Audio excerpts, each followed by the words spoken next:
Bonjour ma communauté, bonjour ma famille. Quel plaisir de vous savoir toujours nombreux autour de notre repas christocentrique. Une dévotion quotidienne de notre vraie identité avec Christ. Christ aussi Aglé est mon nom. Je suis votre serviteur. Prions ensemble. Éternel des armées, nous te disons merci. Nous glorifions ton nom, nous sanctifions ton nom. Papa, sans toi, nous ne vivons pas. Sans toi, nous n'avons pas de vie. Papa, nous avons retrouvé la vie en toi.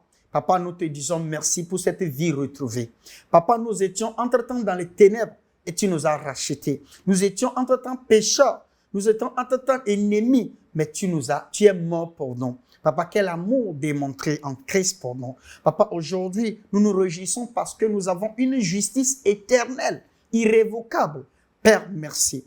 Papa, parce que nous avons tout ceci, nous sommes réunis en tant que famille et en tant qu'Église pour te dire merci. Papa, tu as dit dans ta parole que ton désir, c'est que tout le monde soit sauvé et qu'il parvienne à la connaissance de cette vérité. Papa, nous demandons, nous sommes réunis pour connaître cette vérité. Nous demandons, Papa, que tu te révèles à nous puissamment aujourd'hui encore au nom précieux de Jésus. À travers ce repas, à la fin de ce repas, Papa, que nous ne soyons plus la même personne.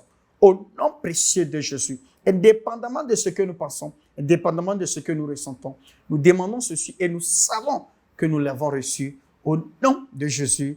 Amen, amen, amen. Quel plaisir de savoir que vous êtes toujours nombreux, vous êtes toujours au rendez-vous. C'est toujours un plaisir. Que Dieu vous bénisse, que la main de Dieu soit sur vous. Et vous savez ce que nous devons faire et ce que nous faisons toujours. Partageons le message autour de nous, dans nos groupes, avec nos amis, nos proches parents, nos cousins, nos frères, nos sœurs, partout. Partageons pour qu'on puisse quand même aider tout le monde à comprendre, à avoir tout ce que nous sommes en train d'apprendre ici. Pour ceux qui viennent de nous retrouver pour la première fois, nous vous disons merci de nous avoir choisis et vous ne serez pas déçus. Allons-y directement à la parole. Aujourd'hui, nous allons voir un thème encore, surtout toujours dans la justice, mais un thème encore beaucoup plus établi. Alors, établi dans la justice. Hier, nous avons vu si nous pouvons perdre, si quelqu'un pouvait perdre, si l'homme peut perdre sa justice. Et nous avons vu que non, nous ne pouvons pas perdre notre justice parce que cette justice a été obtenue par le sang de Jésus. Et ce sang de Jésus est éternel. Et donc, comme le sang de Jésus est éternel, donc cette justice que nous avons reçue aussi est comment éternelle, y compris les promesses qui s'accompagnent ces sangs de Jésus. La rédemption, bien sûr. Alors aujourd'hui, nous allons voir établi dans la justice. Ésaïe 54, verset 14. Tu seras affermi par la justice, banni l'iniquité, car tu n'as rien à craindre. Et la frayeur, car elle n'approchera pas de toi. Amen. Verset 15. Si l'on forme des complots, cela ne viendra pas de moi. Quiconque se liguera contre toi tombera sous ton pouvoir. Que quelqu'un écrit Amen. Verset 16. Voici, j'ai créé l'ouvrier qui souffle le charbon au feu et qui fabrique une arme par son travail. Mais j'ai créé aussi le destructeur pour la briser. Verset 17.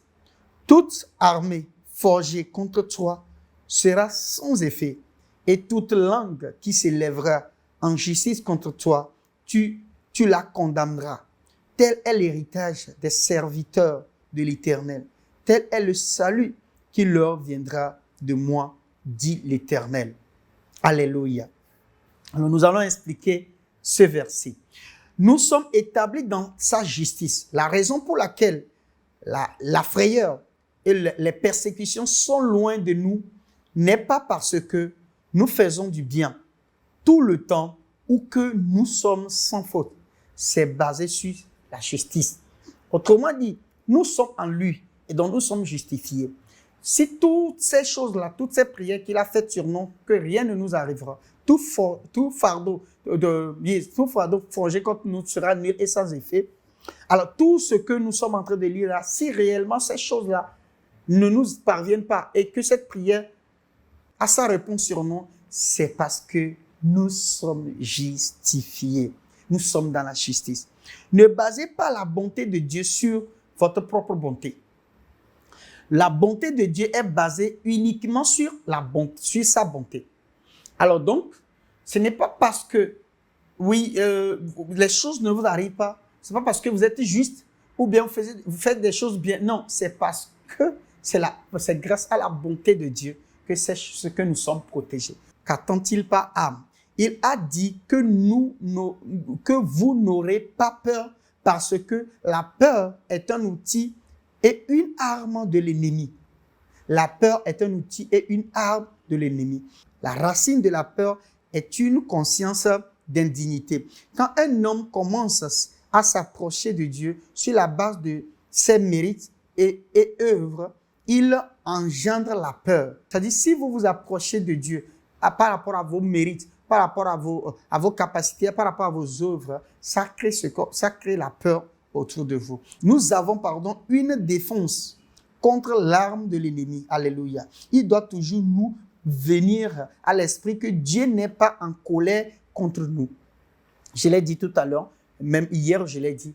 Il doit vraiment être, nous devons savoir que Dieu n'est pas en colère contre nous. Parce que la Bible dit que nous avons reçu le don de non-condamnation en Christ. Pour ceux qui sont en Christ, nous ne sommes pas condamnés. Donc Dieu n'est pas en colère contre toi. Dieu n'est pas en colère contre nous. Alléluia. Dieu n'est pas en colère contre nous.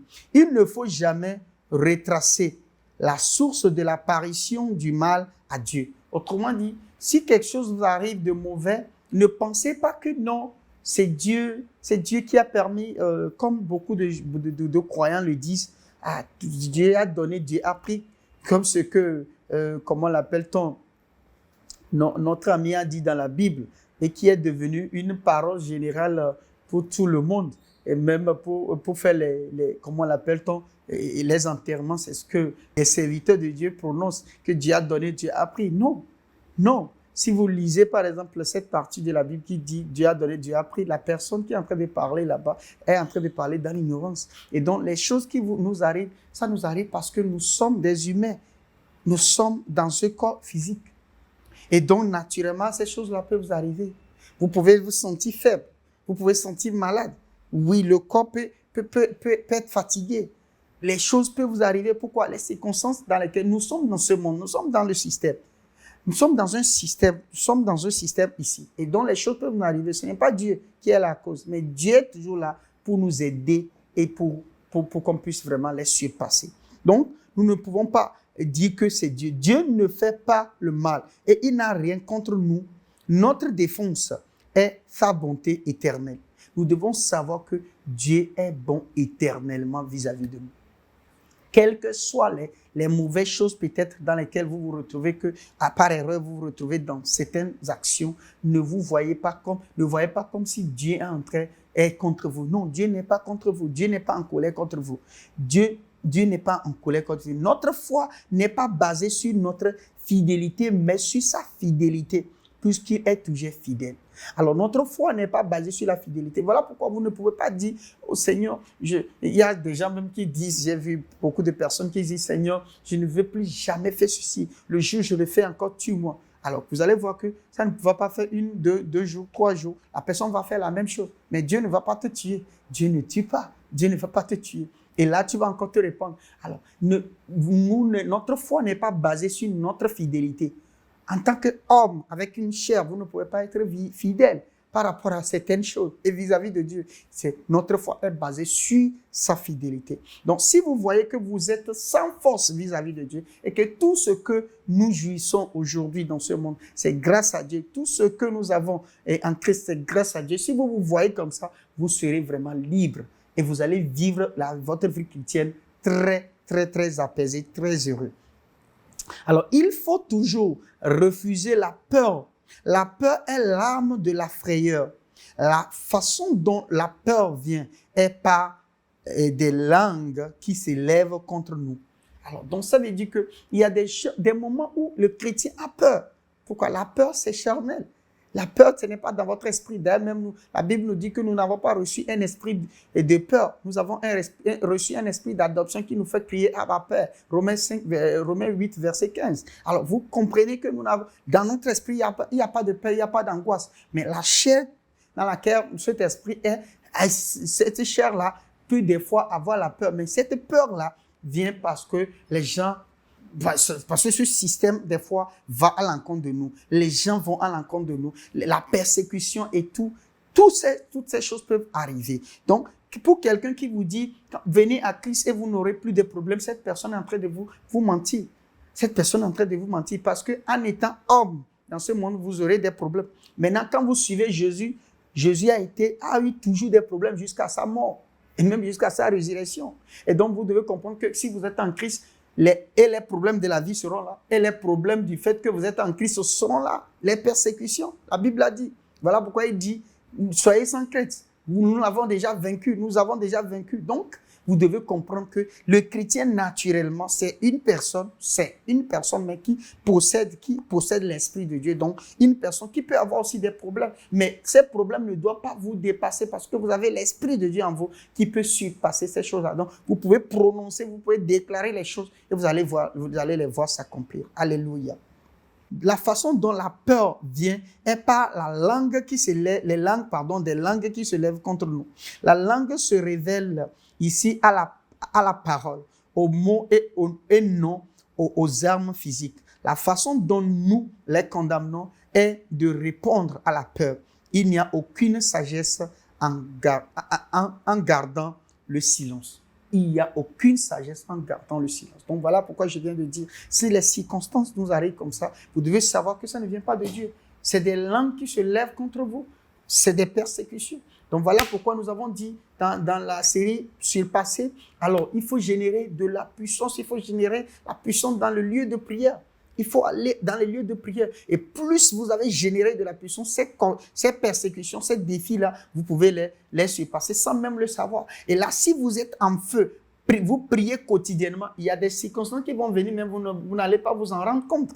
Et voilà un peu la victoire. Comment est-ce que le croyant peut vivre dans la victoire bien que ces circonstances-là, elles sont là. Matthieu 6, verset 31. Ne vous inquiétez donc point et ne dites pas que mangerons-nous, que boirons-nous, de quoi serons-nous vêtus. Alors, ne vous inquiétez pas de ces choses. Alors regardez un peu. Des pensées effrayantes nous viennent parce que c'est sur cela que le monde est construit. Oui, aujourd'hui, naturellement, le monde est construit comme ça. Je vous ai dit, depuis la chute de l'homme, le monde n'est plus ce que Dieu a créé.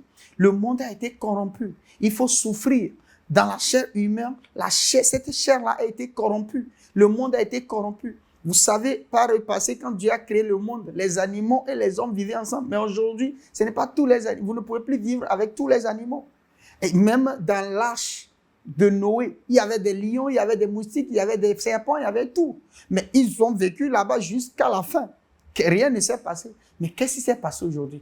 La corruption de ce monde a fait qu'aujourd'hui, nous devons faire face, en tant que personne physiologique, faire face à certaines circonstances quotidiennes. Mais vous devez savoir que ces choses-là peuvent être dépassées. Et l'une des plus grandes choses de ce monde, c'est qu'est-ce que je vais manger demain? Comment est-ce que je vais me vêtir? C'est des inquiétudes naturelles. Et on les appelle les besoins premiers. Et ces besoins premiers-là peuvent vous amener à vraiment vous inquiéter et à vous créer des frayeurs. Voilà. Donc, et la Bible dit quoi? Ces frayeurs-là, vous pouvez les surpasser. Donc, vous devez savoir que vous avez été justifié, vous avez un esprit en vous et vous pouvez commander les choses. Vous pouvez même aller au-delà de ces choses-là. Alléluia. Vous prenez peur. En parlant de la peur, nous ne pouvons pas empêcher la pensée effrayante de nous venir. Mais je peux les empêcher d'être productives. Alors, c'est très important. Les pensées, vous les aurez. Vous êtes dans un environnement où les informations, à 99%, les informations sont négatives. Les choses peuvent vous parvenir en tant que croyant. Vous êtes dans un environnement pollué Mais vous ne pouvez pas arrêter ces pensées-là qui viennent vers vous. Mais vous pouvez les arrêter à ne pas avoir des actions sur vous. C'est très important. Qu'est-ce que la parole dit par rapport à cette situation? Vous devez le savoir. Voilà pourquoi vous devez être rempli de la parole. Pour que si ces gens de frayeurs arrivent, vous pouvez maintenant les surpasser. Au nom précieux de Jésus. La peur, l'inquiétude meurt sans naître jusqu'à ce qu'elle soit prononcée. Alors, quand ces peurs arrivent et que vous ne les prononcez pas, vous ne les répétez pas, vous ne les donnez pas, vous ne créez pas cet environnement pour ces frères-là. Ça arrive dans les passés, vous les arrêtez, vous ne faites pas, vous ne les donnez pas vie, vous ne leur laissez pas la vie. Vous allez voir que ces choses-là ne peuvent pas vous surpasser. Alléluia. Et le croyant, nous n'avons pas le droit de prononcer les peurs. Nous n'avons pas le droit de prononcer les circonstances, mais nous prononçons ce que la parole dit. Alléluia. Donc, à chaque situation, je prononce la parole. Et oui, on dit que voilà, il y a des années, la fin du monde arrive. Est-ce que la Bible dit cela? Qu'est-ce que la Bible dit? Oui, les maladies sont là, on va mourir, ceci. Oui, qu'est-ce que la parole de Dieu dit par rapport à ça? Les circonstances peuvent arriver. Mais vous devez vraiment vous bâtir avec la parole de Dieu pour que quand ces paroles arrivent, vous êtes exemptés. La Bible dit vous êtes en Christ. Vous ne pouvez pas être touché. Si quelque chose doit vous toucher, cette chose-là doit toucher Christ d'abord. Donc, si vous êtes bourré de la parole, je pense que la peur est très loin de vous. Mais les pensées négatives qui vont naître, vous n'allez pas les laisser sortir. Un croyant qui ouvre la bouche et qui parle des problèmes, au lieu de parler des solutions. Un croyant qui parle des peurs, qui parle des choses vraiment qui font peur. Ce n'est pas un croyant. Ce n'est pas un croyant. Vous devez vous nourrir et prononcer chaque jour des paroles qui vous galvanisent, des paroles de foi, des paroles de puissance. Alléluia. Répétez avec moi. Je ne cède pas à la peur. J'exerce ma justice par mes paroles. Aucune arme forgée contre moi ne prospérera. Au nom précieux de Jésus. On répète encore une fois. Je ne cède pas à la peur.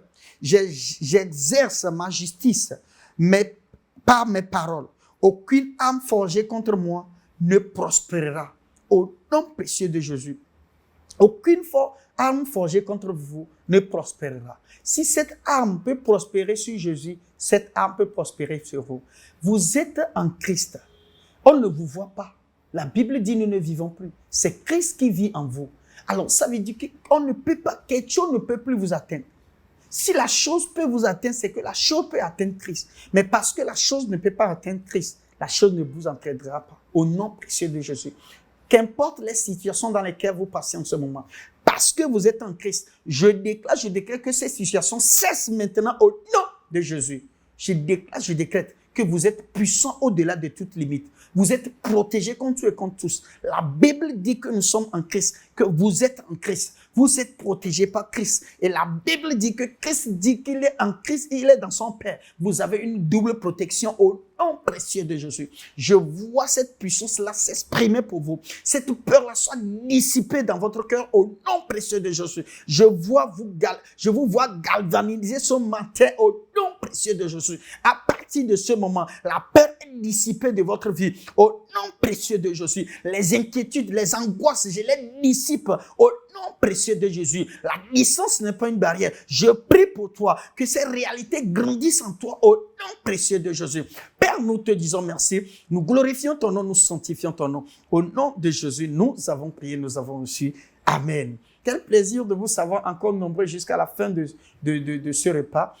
Pour ceux qui ne l'ont pas fait, partagez ce message-là autour de vous et sauvez quelqu'un dans ces situations dont nous venons de parler en ce moment. Que Dieu vous bénisse, que Dieu vous protège. Pour ceux qui veulent vraiment se faire aider, ceux qui veulent arriver à l'indépendance spirituelle, écrivez-nous sur ce numéro-là ou envoyez-nous un mail et ensemble nous allons vraiment trouver une solution. Si vous avez des questions, posez-les nous et nous allons vous répondre. Tout en espérant vous voir demain sur la même plateforme, sur la même heure. N'oubliez pas, je suis Christ Koscielny. Je vous dis, le royaume des cieux est en puissance. Amen, amen, amen. Que Dieu vous bénisse, que la main de Dieu soit sur vous. Je vous aime. Hello, I hope you have been blessed by that wonderful message. The Bible says, man shall not live by bread alone, but by every word of God. For you to grow spiritually, you need to hear, study, and meditate on the Word. You need to not only hear, but to also read and see. And that is why you need the Christocentric meal. To order this life-changing book and other titles, DVDs, and CDs by Dr. Abel Damina, call the number or email the address on the screen. This is a book that reveals to you who you are in Christ, what you have in Christ, and what Christ can do through you. This book interprets and breaks down the Word into daily meals, making it easier for you to understand and study, build up and strengthen your inner man, all the while growing your relationship with God and your confidence as a believer.